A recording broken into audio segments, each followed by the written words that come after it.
Chers amis, bonjour. Nous sommes le lundi 28 août 2023. Il est presque 9 heures. Quelques news de l'Arménie, de l'Artsakh et de la diaspora arménienne.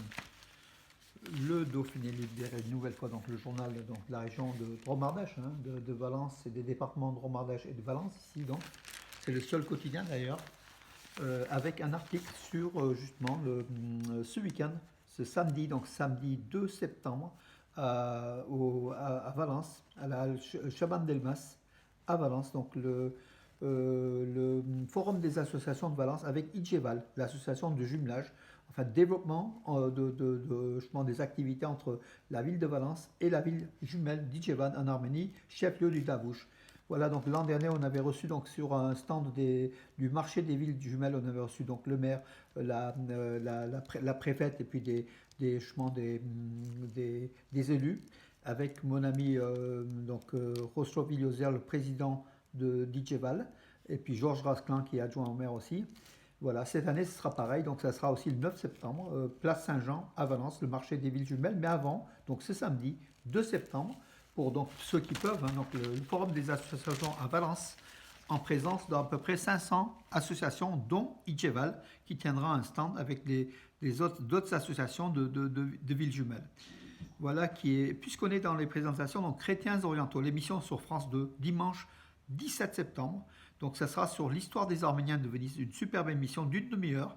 Les Arméniens de Venise, c'est quelque chose de très très très intéressant, puisqu'en fait, la richesse avec l'île San Lazzaro, mais au-delà, ces négociants arméniens, cette imprimerie arménienne, c'est beaucoup beaucoup d'histoire en fait. Venise est chargée d'histoire arménienne de plusieurs siècles. Voilà, donc ça sera aussi l'occasion, nous, de découvrir cela, le dimanche 17 septembre, France 2, donc dans l'émission Chrétiens orientaux, à 9h30. Et puis n'oublions pas, le 31 août, donc dans 3 jours, sur France 2, Claire Chazal recevra André Manoukian pour un spécial Arménie dans le Grand Échiquier. Durant plus de 2 heures, 2 à 3 heures, on parlera de l'Arménie, des artistes, des troupes de danse, des chanteurs, des musiciens, et de l'Arménie tout le temps. Donc voilà, donc c'est dans 3 jours. Notez, c'est une émission à ne pas manquer. Donc ça sera le Grand Échiquier le 31 août, ce 31 août sur France 2 à 21h. Voilà, la page officielle du président de la République d'Artsakh, Araïk Harutyunyan, a été supprimée par Facebook. Voilà, donc jusqu'à présent il y avait des restrictions. Il avait pratiquement 500 000 abonnés en fait, suiveurs. Ça a été supprimé par Facebook à la demande de l'Azerbaïdjan. L'Azerbaïdjan qui une nouvelle fois, voilà, donc 459 000 abonnés il avait. Il a été supprimé tout simplement, alors qu'il avait un rôle d'information de cette République d'Artsakh qui est soumise au blocus. Et là, Bakou veut faire aussi un blocus médiatique en demandant à Facebook de supprimer cette page qui a été faite.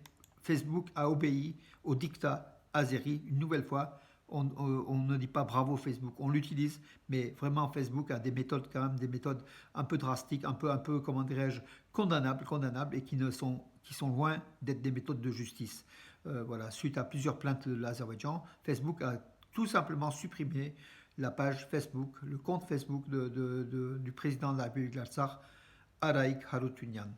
L'autre personnage, un personnage des médias, donc de la directrice de Russia Today, donc vous la connaissez, Margarita Simonian, pro-Poutine, elle affirme que par 2 fois des drones ukrainiens, sans doute, ont attaqué près de son domicile, donc se sont manifestés. Donc voilà, en 2 semaines, 2 drones qui ont chuté, enfin qui ont bombardé pas loin de son domicile. Voilà, donc aussi elle est peut-être visée par les Ukrainiens.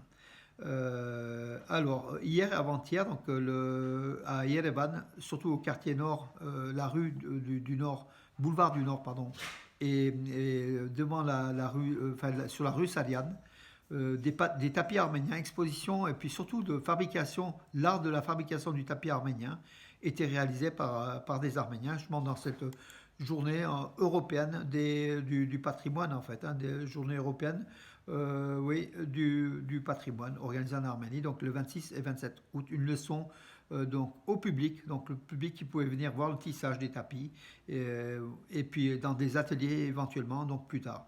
Voilà, donc le tapis arménien est aussi un art qui est important, qui est justement aujourd'hui en développement. C'est un artisanat qui se développe. Les Arméniens réunis devant le domicile de Kim Kardashian. Donc, Kim Kardashian, on ne doit pas la présenter, l'arméno-américaine, hein, donc la star de la télé-réalité. Donc, ces Arméniens qui manifestaient ont avec des panneaux, demandé Kim, parle de l'Artsakh, arrête les génocides. Donc, beaucoup de demandes à Kim Kardashian pour qu'elle se manifeste auprès des médias. Bien sûr, elle réunit des centaines de millions de personnes, Kim Kardashian, et puis ces Arméniens. Donc, agissez donc maintenant, ouvrez le corridor de la Chine, stop au génocide. Voilà donc aussi une manifestation pour les 120 000 Arméniens de l'Artsakh soumis au blocus. Donc, on verra dans les jours qui viennent quelles seront les déclarations de Kim Kardashian au sujet de ces justement 120 000 Arméniens de l'Artsakh. D'ailleurs, en Artsakh, les gens attendent non pas des heures, mais durant des journées, dans des files d'attente pour obtenir du pain, à Stepanakert ou dans d'autres villes de l'Artsakh. Donc, ce n'est pas des heures, c'est des heures entières. C'est ce qu'elle a affirmé Marie Asatolian, qui est membre, je crois, du bureau des droits humains de la République d'Artsakh. Voilà, donc, situation très, très, très compliquée.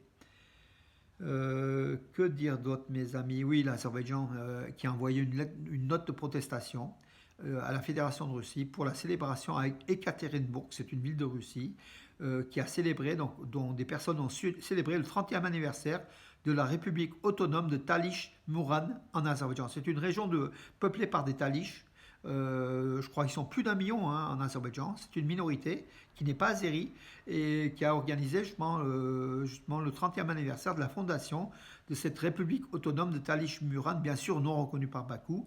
Bakou évoque la partition territoriale, évoque l'ingérence donc de la Russie dans les affaires internes, demande tout simplement l'interdiction de ce genre de manifestation de Talish en Russie, pour justement établir une république autonome au sein de l'Azerbaïdjan, une république peuplée de Talish qui ne sont aucunement azéris. Hein. Voilà, l'Azerbaïdjan, parmi les 7 millions d'habitants, enfin ils disent 10, mais il y a 7 millions d'habitants, il y a à peu près 3 millions à 4 millions de non-azéris qui peuplent les Talish. Il y a aussi d'autres peuples, donc des minorités nationales qui sont bien sûr écrasées, qui sont azérisées, mais qui sont toujours là.